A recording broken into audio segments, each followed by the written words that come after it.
తాకట్లో ఉన్న మీ బంగారాన్ని విడిపించి ఆ రోజు ఆన్లైన్ రేటుకి కొంటాం. Sharma gold company.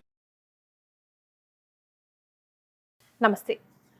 మన నిత్య జీవితంలో ఎన్నో రకాల కష్టాలు పడుతూ ఉంటాం. కొంతమంది చాలా గట్టిగా దేవుడి పూజలు చేస్తూ ఉంటారు. వ్రతాలు, నోములు, పుణ్యకార్యాలు, అలాగే ఉపవాస దీక్షలు చాలా కఠినంగా చేస్తూ ఉంటారు. అయినా కూడా ఎక్కడ ఏ మంచి రిజల్ట్ కూడా కనిపించదు. అసలు దేవుడు ఉన్నాడా లేదా, ఎందుకు నన్ను పరీక్షిస్తున్నాడు, ఏది ఒక సమస్య పోతే మరొకటి, ఇంకో సమస్య పోతే ఇంకొకటి అన్నట్టుగా జీవితం గడిపేస్తున్నామే. ఆఖరికి వచ్చేసరికి ఇంకా ఎప్పుడు నా జీవితం వెలుగులోకి వస్తుంది అని సతమతం అవుతూ ఉంటాము. అలాంటి వాళ్ళు ఏం చేయాలి? అసలు ఎందుకు ఇలాంటి సమస్యలు వస్తూ ఉంటాయి? గత జన్మ పుణ్యఫలం ఏదైనా ఈ జన్మకి రాకపోయిందా? ఎందుకు అలా జరుగుతూ ఉంటుందని అనేక సార్లలో మనల్ని ప్రశ్నించుకుంటూ ఉంటాం. మరి ఈ ప్రశ్నకి సరైన సమాధానం తెలియజేయడానికి మనతో పాటు ప్రముఖ ఆస్ట్రాలజర్ బ్రహ్మశ్రీ నందిబట్ల శ్రీహరి శర్మ గురుగారు ఉన్నారు. నమస్తే గురుగారు. వాగర్థ వివ సంపృక్తౌ వాగర్థ ప్రతిపత్తయే జగతః పితరౌ వందే పార్వతీ పరమేశ్వరౌ. సదాశివసమారంభాం శంకరాచార్య మధ్యమాం అస్మదాచార్య పర్యంతం వందే గురు పరంపరాం. ఆదిత్యాయ చ సోమాయ మంగళాయ బుధాయ చ గురు శుక్ర శనిభ్యశ్చ రాహవే కేతవే నమః. శృంగేరి జగద్గురు పీఠాధిపతులకి, కంచి పీఠాధిపతులకి నమస్కారములు తెలియజేసుకుంటూ కార్యక్రమాన్ని ప్రారంభిద్దాం.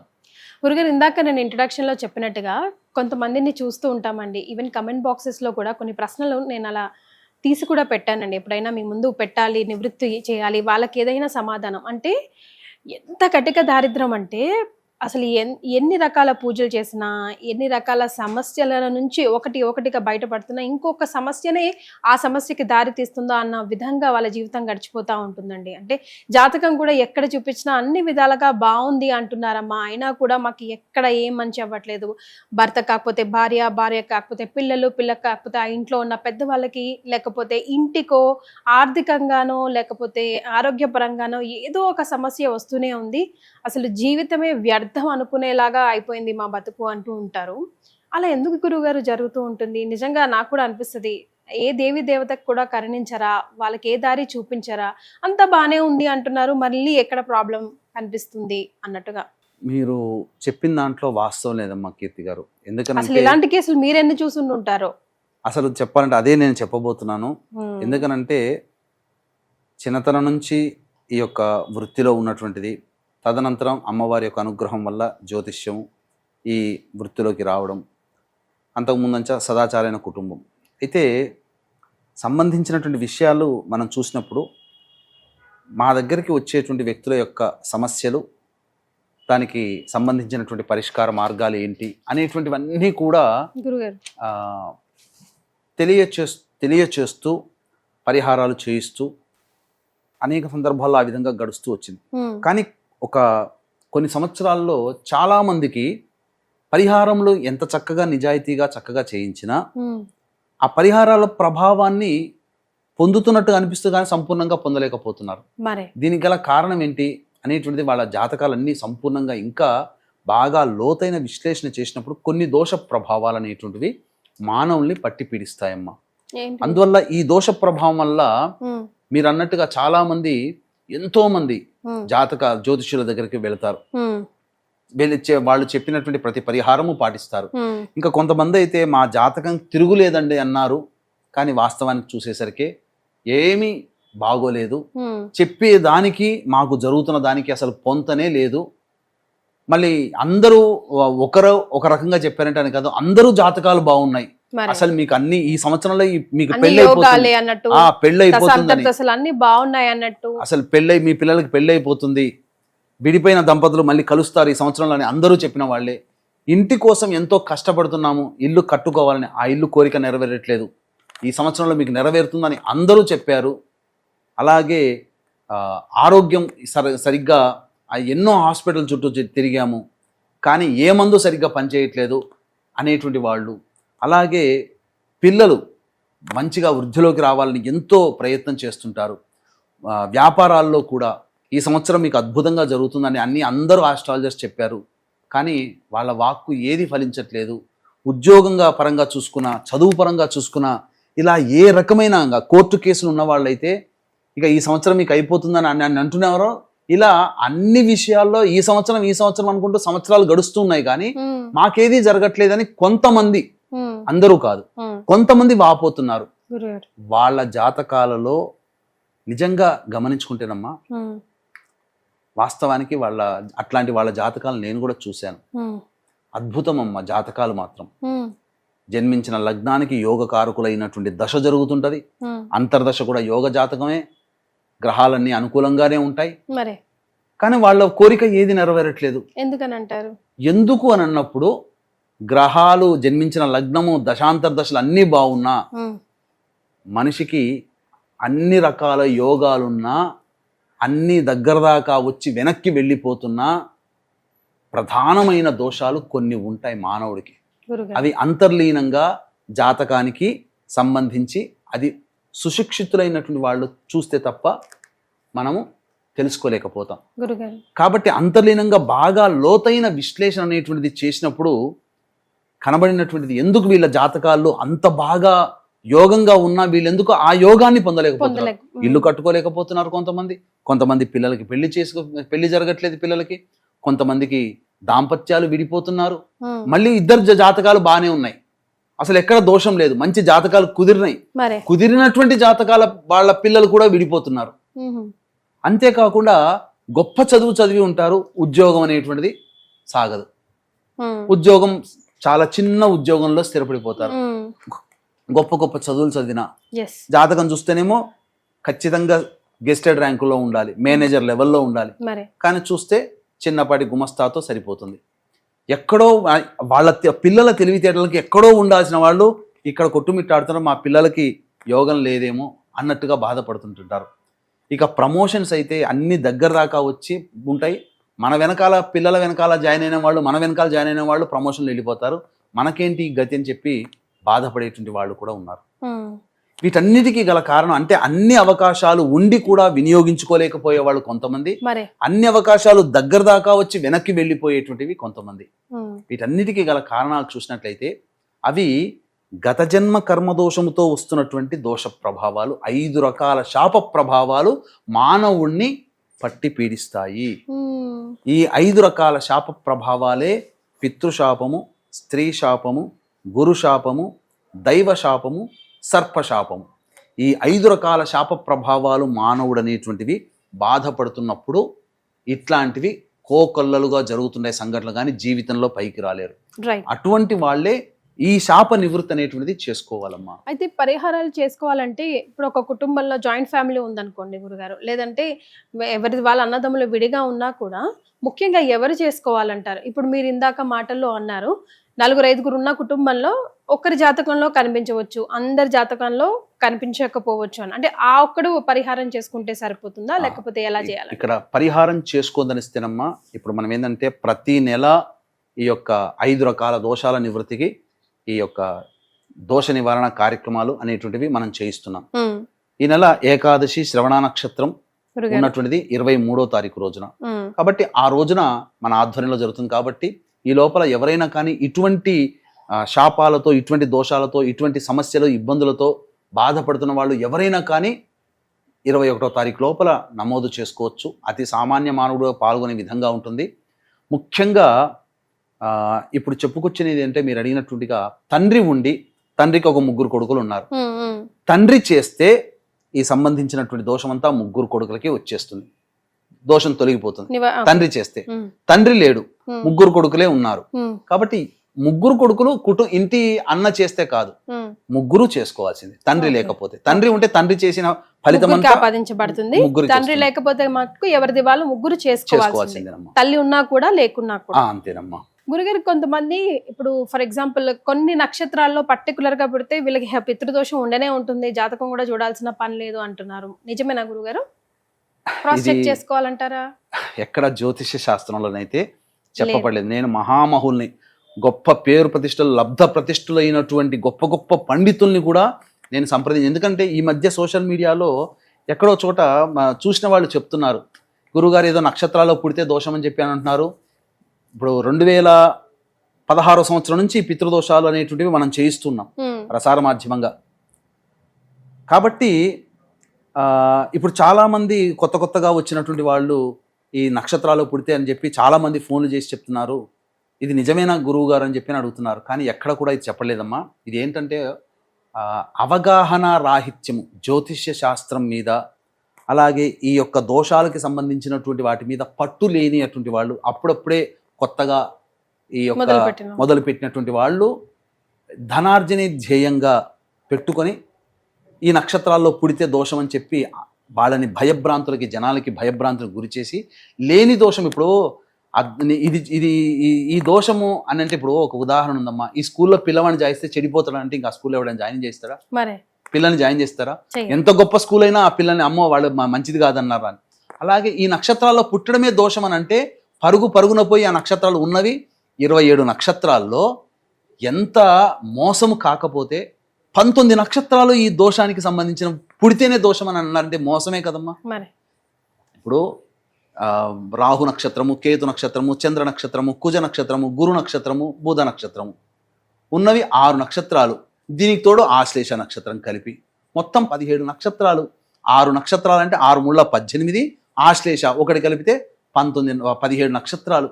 ఈ ఉన్న 27లో 17లో అంటే ఒక 10 నక్షత్రాల్లో పుట్టిన వాళ్ళు మహాత్ములు, 17 నక్షత్రాల్లో పుట్టిన వాళ్ళు పాపాత్ములు అన్నట్టుగా చెప్పి, వాళ్ళ జీవితం వేస్ట్ అన్నట్టుగా చెప్పి దండుకోవడానికి ఒక బ్యాచ్, దండుపాళ్యం బ్యాచ్ అని అంటారు ప్రక్రియ. అట్లా ఆ విధంగా తయారైపోయింది. ఇది అవగాహన రాహిత్యం. కాకపోతే ఏంటనంటే ఈ పితృదోషం అనేది 9వ స్థానము మీద ఆధారపడి ఉంటుంది.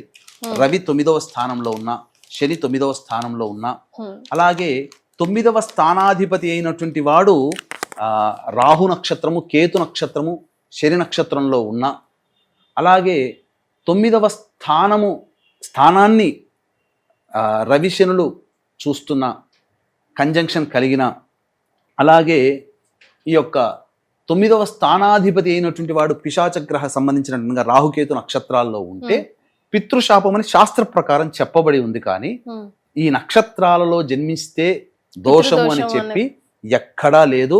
దయచేసి వీక్షించేటువంటి ప్రేక్షకులు ఇటువంటి బ్యాచ్ని నమ్మకండి. ఇది సరైనటువంటి శాస్త్రము కాదు. అశాస్త్రీయమైన విధానముతో ప్రజల్ని మోసం చేయడానికి మాత్రమే ధనార్జనే ధ్యేయంగా కంకణం కట్టుకున్న బ్యాచ్ చేసేటువంటి నిర్వాకము తప్ప ఇంకా వేరేది లేదు అని చెప్పవచ్చు. గురుగారు, మరి ఇలాంటి పితృదోషాల నివారణ కోసం మనం ఏదైనా రెమెడీ పాటిస్తున్నప్పుడు ఒక ఫ్యామిలీకి లేదా ఒక పర్సన్కి ఒక బ్రాహ్మణుడితో చేయిస్తారా, లేకపోతే అందరూ కలిపి అందరి 4 ఫ్యామిలీస్ని కలిపి ఒక బ్రాహ్మణుడికి ఇచ్చి చేయిస్తారా? ఏది మనం అప్లై చేసుకుంటే బెటర్ అంటారు?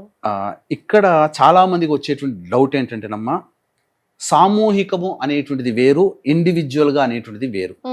సామూహికం అంటే ఏంటి అర్థం చెప్పాలి అని అంటే, ఒక బ్రాహ్మడు కూర్చొని ఎవ్వరి చేత పూజలు చేయించకుండా బ్రాహ్మడే కూర్చొని చేస్తే, అందరి గోత్రనామాదులతో బ్రాహ్మడే చేస్తే అది సామూహికం. ఓకే. ఇక్కడ మన పీఠం ఆధ్వర్యంలో ప్రతి నెల జరిగేటువంటి కార్యక్రమంలో ఎవరికి వాళ్ళకి మంటపం ఉంటుంది. ఓకే. ఎవరికి పూజా విధానము, పూజా వస్తువులు ఎవరికి వాళ్ళకి ఇండివిజువల్ గా ఉంటాయి. ఓకే. కాకపోతే సుశిక్షితుడైనటువంటి బ్రాహ్మణుని మనం ఏర్పాటు చేసుకొని ఆ బ్రాహ్మణుడి ద్వారా మనం చేయిస్తాం. కానీ చాలా మంది చాలా చోట్ల చేసేటువంటి ప్రక్రియ ఏంటంటే, ఎవరికి మేము గొప్పగా చెప్పుకోవడం కోసం ఎవరికి మేము బ్రాహ్మణుని పెట్టాము, ఏ బ్రాహ్మడికి ఏ వ్యక్తికి ఆ బ్రాహ్మణుని కేటాయించాము అని చెప్తున్నారు. ఎంత హాస్యాస్పదంగా ఉంటే, అందరూ ట్రైన్డ్ పీపుల్ ఉంటారా? ఇప్పుడు ఒక ఫంక్షన్ చేస్తున్నారు, వంట చేసే మాస్టరు ఒక్కడు ఉండి అన్నీ చక్కగా చేస్తే ఆ వంట చక్కగా వస్తుంది. 10 మంది ఒకే వంటని 10 మంది 10 చేతులు పడితే ఆ వంట నాశనం అయిపోతుందా? అంతే కదా. ఇప్పుడు ఒక వెహికల్ మీద వెళ్తున్నాము, ఒక సుశిక్షితుడైనటువంటి డ్రైవర్ ఉంటే స్టార్ట్ చేసి గమ్యానికి క్షేమంగా తీసుకెళ్ళగలుగుతాడు, బాధ్యత. అదే వెహికల్ని బస్సులో ఉన్న వాళ్ళు 10 మంది నడిపితే 10 రకాలుగా ఉంటుంది కదా. అట్లాగే ఒక పూజని ఏర్పాటు చేస్తాడు, ఒక 10 మంది బ్రాహ్మలు 10 మందిని కూర్చోబెట్టి 10 మంది ఒక్కొక్క వ్యక్తులకి, ఒక కుటుంబానికి ఒక బ్రాహ్మడు పెడతాడు. 10 మంది ట్రైన్లు ఉండరమ్మా. ఎందుకంటే చదువుకున్నవాడు 10 మంది వాడు చక్కగా వాడు సొంతంగా ఉంటాడు, వేరే వాళ్ళ దగ్గరికి ఎందుకు చేరతాడు కూలి పనికి? కాబట్టి చదువు లేని వాళ్ళు కూడా ఇందులో ఉండి, పైగా ఇక్కడ ఏం జరుగుతున్న నష్టం ఏంటంటే టార్గెట్ బేస్డ్గా ఉంటుంది వీళ్ళది. బయట చాలా చోట్ల టార్గెట్ బేస్డ్గా చేస్తున్నారు. టార్గెట్ బేస్డ్ అంటే 1.5 గంటలో ఈ పూజ అయిపోతుంది, ఇంకొకళ్ళకి చేయించవచ్చు.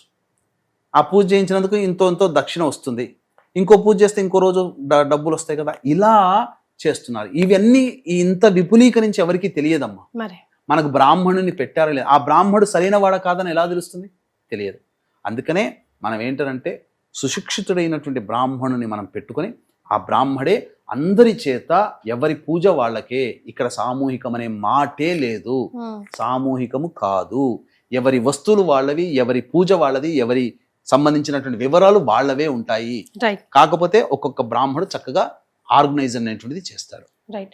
గురుగారు, పితృదోష నివారణ చేసుకోవాలన్నప్పుడు ఫర్ ఎగ్జాంపుల్ ఒక ఫ్యామిలీలో తల్లో తండ్రో ఎవరైనా పరమపదించారనుకోండి, సంవత్సరం లోపు చేసుకోవాలా, ఆ తర్వాత చేసుకోవాలా, ఎలా అప్లై చేసుకోవాలంటారు? ఇప్పుడు ఇది కూడా పితృకార్యానికి సంబంధించినటువంటిదేనమ్మా. కాబట్టి సంవత్సరం లోపలైనా చేసుకోవచ్చు, చనిపోయిన తల్లిదండ్రులు చనిపోయిన తర్వాత, లేదా సంవత్సరికం అయిన తర్వాతనైనా కానీ చేసుకోవచ్చు. ఏం సంబంధించి దీని గురించి ఇబ్బంది పడాల్సిన అవసరం లేదంటారు. అలాగే ఇంట్లో ఏదైనా పెళ్లి లేదా గృహప్రవేశం లాంటి పెద్ద పెద్ద శుభకార్యాలు జరిగినప్పుడు ఇలాంటి పితృదోష నివారణ కార్యక్రమాలు ఏది చేయించకూడదు అని అంటూ ఉంటారు గురుగారు. ముఖ్యంగా ఇప్పుడు మనం సంవత్సరానికి ఒక్కసారి పెట్టేది కూడా చేయొద్దు, పిండ ప్రధానాలు అవి చేయకూడదు, పెళ్ళి అయితే గృహప్రవేశం అయితే అని కూడా అంటూ ఉంటారు కదా, ఇది నిజమేనా గురుగారు? ఇక్కడ ధర్మ సందేహం క్లారిటీ ఇస్తాను. పితృ కార్యక్రమాలు అనగా పెళ్ళయిన తర్వాత 6 నెలల వరకు ఆ ఇంటిలో పిండ ప్రధాన కార్యక్రమం ఇంట్లో చేయకూడదని శాస్త్రం చెప్పబడి ఉంది, కానీ అసలుకే మానకూడదు అని ఎక్కడా చెప్పబడలేదు.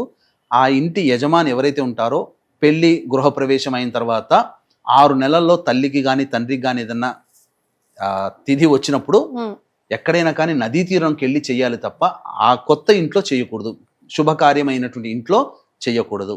కాకపోతే ఇది విషయం తెలియక చాలామంది ఏం చేస్తున్నారంటే పెళ్ళైన తర్వాత 6 నెలల్లో తండ్రి కానీ తల్లి కానీ తద్దినం వస్తే పెట్టకుండా మానిపోతున్నారు, మహాదోషం చేసిన వాళ్ళు అవుతారు. నదీ తీరంలో కానీ ఏదైనా క్షేత్రంలో కానీ లేదా సేవా సమితి క్షేత్రంలోకి వెళ్ళి ఖచ్చితంగా పితృదేవత ఆరాధన ఆ ఇంటి యజమాని చేయాల్సిందే, తప్పదు. అయితే పెళ్లి పెట్టుకుంటారు కదమ్మా, పెళ్లి పెట్టుకోవడానికంటే మండలం రోజు ముందు ఈ పూజలు పనికిరావు. సపోజ్ ఉదాహరణకి ఇప్పుడు మనం ఏంటనంటే ఈ 23వ తారీఖు రోజు ఏకాదశి, శ్రవణ నక్షత్రం అద్భుతమైన నక్షత్రం, నారాయణుడికి సంబంధించిన నక్షత్రము, నారాయణ బలి చేస్తున్నాం కాబట్టి ఆ రోజున చేస్తున్నాం. 23వ రోజుకి మనకు మండలం రోజులనంటే మార్చి 22 కదా, ఏప్రిల్ 30కో 31కో వస్తుంది అనుకోండి. అప్పుడు ఆ లోపల అనగా మేలో ముహూర్తాలు పెట్టుకుంటే మార్చిలో చేసుకోవచ్చు, కానీ ఏప్రిల్లో పెళ్లిలో గృహప్రవేశాలు పెట్టుకున్న వాళ్ళు ఈ మార్చి 23వ తారీఖు రోజున జరిగే దాంట్లో పాల్గొనకూడదు. అంటే ఎగ్జాంపుల్ చెప్తున్నాను మీకు. అంటే ఒక 40 మన ముహూర్తం పెట్టుకున్నటువంటి 40 రోజుల ముందర ఈ యొక్క పితృ కార్యక్రమాలు చేయకూడదు. ఈ ముఖ్యంగా ఈ మోక్ష నారాయణ బలి కార్యక్రమం చేయకూడదు. గురుగారు, ఒక ఇంట్లో ఒక ఆడపిల్లే ఉంటుంది, లేదా కొంతమంది ఆరోగ్యంతో అనారోగ్యంతో బాధపడుతూ ఉంటారు, కొంతమంది విదేశీయాల్లో ఉంటారు, చేసుకోవాలంటే చేసుకోలేని పరిస్థితిలో ఉంటారు, కొంతమంది ఇంట్లో వాళ్ళు ఎవరైనా సహకరించని వాళ్ళు ఉంటారు, బట్ వీళ్ళు చేసుకోవాలన్న కోరిక వీళ్ళు ఉంటుంది. ఇలాంటి వాళ్ళకి ఆల్టర్నేట్స్ ఏమైనా ఉన్నాయా గురుగారు? తప్పకుండా, ఎందుకంటే ఆడపిల్లలు ఉన్నప్పుడు ఆడపిల్లలు చేయకూడదు ఈ పితృ కార్యక్రమం అనేది. చాలా మంది అనుకునే పెళ్ళైనా అవ్వకపోయినా గోత్రనామాలు మారినా మారకపోయినా ఖచ్చితంగా పితృశాపం ఆడపిల్లలు ఉంటే ఉంటుంది. ఈ పితృశాపం ఉందని తెలిసినప్పుడు ఆడపిల్లలుగా ఉన్న వాళ్ళు చేసుకోవాలనుకుంటారు, కానీ ఆడపిల్లలకి చేసే అర్హత లేదు కాబట్టి కొంతమంది భర్తలు సహకరించరు. కాబట్టి అటువంటి పరిస్థితుల్లో ఉన్న వాళ్ళు అనారోగ్య సమస్యలతో బెడ్ రిడన్ అయి ఉండి తండ్రి ఉంటాడు, కానీ కొడుకుల జీవితాలు బాగుపడాలంటే తండ్రి ఆరాటపడుతుంటాడు, ఇటు కొడుకులు కూడా ఆరాటపడుతుంటుంటారు. కొంతమంది కుటుంబాలు ఏంటంటే తండ్రి సహకరించడు, కానీ పిల్లలు చేసుకోవాలనే కోరిక ఉంటుంది. కొన్ని కుటుంబాలు ఏంటంటే విదేశంలో ఉంటారు, ఈ చిన్న కార్యక్రమం కోసం అక్కడి నుంచి ఇక్కడ దాకా రాలేరు. కాబట్టి ఇటువంటి వాళ్ళకి ప్రత్యామ్నాయం ఏంటంటే బ్రాహ్మణుని కర్తగా పెట్టుకొని చేయమనేది శాస్త్రం. స్వయంవా ఆచార్యంవా, స్వయంగా చేసిన ఆచార్యుని ద్వారా చేసిన అదే ఫలితం. చాలా మంది ఏమనుకుంటారంటే మనం చేసుకుంటేనే మనకు ఫలితం, బ్రాహ్మణుడు చేస్తే మనకు ఫలితం రాదని అంటారు. ఇక్కడ మీకు ఒక చిన్న ఎగ్జాంపుల్ చెప్తానమ్మా, వీక్షించేట ప్రేక్షకులు గమనించుకోవాలి. ఇప్పుడు కీర్తి గారు మీరు ఒక కారు కొనుక్కున్నారు, కారు కొనుక్కొని డ్రైవ్ చేసుకుంటూ షాపింగ్ మాల్ దగ్గర ఆపారు. నాలాంటి వాడు వచ్చి ఏమండి ఈ కారు ఎవరిది అంటే మీరేం చెప్తారు? నా కారు అని అంటారు. లేదు, మీరు ఒక మంచి డ్రైవర్ని పెట్టుకున్నారు, పెట్టుకున్న తర్వాత మీరు షాపింగ్ మాల్కి వెళ్తారు, అక్కడ డ్రైవర్ ఉంటాడు. నేను వచ్చి ఆ డ్రైవర్ని అడుగుతాను, ఏమండి ఎవరిదండి ఈ కారు అని అడుగుతాను. అప్పుడేం చెప్తాడు? ఆ కీర్తి మేడంది. అంటే ఇక్కడే తెలిసిపోతుంది, మీకు బ్రాహ్మణుని పెట్టుకుంటే మీరు స్వయంగా వచ్చినా మీరు చేసుకున్న అదే ఫలితం. బ్రాహ్మణుని పెట్టుకుంటే ఏంటి, అక్కడ బ్రాహ్మడు ఏం చెప్తాడు, మమ యజమానస్య కుటుంబ పితృదోష పరిహారార్థం అని చెప్పి సంకల్పం చెబుతూ అక్కడ మీరు చేసేటువంటి కార్యక్రమాలు ఏవైతే ఉంటాయో వాటన్నిటిలో మీరు మీ సంబంధించినటువంటి వచ్చినప్పుడు మమ యజమానస్య అని బ్రాహ్మడు చెప్తాడు. కాబట్టి అక్కడ సంబంధించి స్వయంగా చేసిన బ్రాహ్మడు చేసిన అదే ఫలితము. ఇటువంటి రాలేని వాళ్ళ కోసం బ్రాహ్మణుని ఇక్కడి నుంచే తీసుకొని వెళతాం. పైగా ఇది దోషంతో కూడుకున్నది, ఏ బ్రాహ్మడు పడితే ఆ బ్రాహ్మడు ఒప్పుకోడు. పైగా దీనికి కూడా తండ్రి లేని బ్రాహ్మణునే పెట్టుకోవాలి. కాబట్టి ఈ సంబంధించినటువంటి బ్రాహ్మణుని కర్తగా పెట్టి చేసినంత వీడియో రికార్డ్ చేసి మళ్ళీ పంపించడం కూడా జరుగుతుంది. వాళ్ళు ఇచ్చిన వివరాలు, యజమానులు ఇచ్చినట్లు వివరాలతోనే ఈ కార్యక్రమం జరుగుతుందని చెప్పవచ్చు. రైట్. రామాయణం అంతా విన్నాక రాముడికి సీత ఏమవుతారు అని అడిగినట్టు పితృదోషం గురించి చాలా కులంకుశంగా అన్ని వివరాలు తెలియజేసినా కూడా లాస్ట్ లో ఒక మాట అడగాలనిపిస్తోంది గురుగారు. అంటే పరమపదించిన వాళ్ళు కూడా మనవాళ్లే కదా, పితృదోషాలు కూడా మనవాళ్లే ఇస్తారంటారా? అదే రక్తం పంచుకు పుట్టిన వాళ్ళు శాపాలుగా పితృదోషం అవునమ్మా ఆపాదించబడుతుందంట. కామెంట్ బాక్స్ లో కూడా నేను చాలా చోట్ల చదివాను. ఇది ఏంటనంటే పితృదోషము మన సొంత తాత ముత్తాతలే ఇస్తారా, తండ్రే ఇస్తాడా అని అంటారు. అంటే ఇక్కడ మనం ఏం చెప్పాము, దుర్మరణం పాలైన వ్యక్తికి ఇక్కడ అంటే అర్థం చేసుకోవాల్సింది ఏంటంటే, దుర్మరణం పాలైన వ్యక్తి యొక్క ఆత్మ మోక్షాన్ని పొందదు. మోక్షాన్ని పొందని ఆత్మ ఎలాంటి బాధపడుతుందో, ఎలాంటి స్థితిలో ఉంటుందో తెలుసా అమ్మా? ఒక ఆడపిల్ల డెలివరీ అయితే ఎంత బాధపడుతుందో అంతకి 1000 రెట్ల బాధని ఆ మోక్షాన్ని పొందనటువంటి ఆత్మ అనుభవిస్తుంది. అది ఏ విధంగా తెలియచేయాలి మనకు అంటే, ఇప్పుడు మనకు శరీరం మనకు అనారోగ్యం చేస్తే, కడుపు నొప్పి లేస్తే, లేదా మన కంటిలో సైట్లో పెరిగిందంటే తలకాయ నొప్పి రావడము, లేదా డ్రౌజీగా అనీజీగా ఉందంటే షుగర్ పెరగడము, ఇవన్నీ మనకు శరీరం ఇచ్చే సిగ్నిఫికెన్స్. అప్పుడు ఏం చేస్తాం, డాక్టర్ దగ్గర పోతాం, మనకు సంబంధించినటువంటి మందు వాడతాం, కంట్రోల్లో పెట్టుకుంటాం. మరి ఈ కలియుగంలో మనతో సంబంధం లేదు, మాటలు కానీ చేతలు కానీ కంటి కనబడాలి కానీ పితృదేవతలు కనబడరు. మరి ఎలా వాళ్ళ బాధని ఎలా తెలియచేయాలి? ఆ బాధపడడం అంటే ఒక చిన్న రాయి కుచ్చుకుంటేనే అమ్మా అని చెప్పి విరవిల్లాడిపోతామే. 1000 రెట్ల బాధ, డెలివరీ అయినటువంటి 1000 రెట్ల బాధని ఆ ఆత్మ అనుభవిస్తున్నప్పుడు ఆ ఆత్మ ఘోష, అది నరక యాతన అంటే ఏదో కాదు, మోక్షాన్ని పొందినటువంటి ఆత్మ పడే యాతన నరక యాతన. ఆ యాతనని ఎలా తెలియచేయాలనంటే, అప్పుడు ఆత్మ కొన్ని కష్టాల రూపంలో మనల్ని నాక్ చేస్తుంది. ఈ కష్టాలు తరచూ కలిగినప్పుడు మాలాంటి వాళ్ళ దగ్గరికి వస్తారు. అది ఏదో సినిమాలో చెప్పినట్టు, పోకిరి సినిమాలో ఏదో ఉంటుంది కదా, నీకు జీవితంలో బాగా కష్టాలు పడ్డప్పుడే నా దగ్గరకు వస్తావు అని చెప్పేది బ్రహ్మాండము డైలాగ్.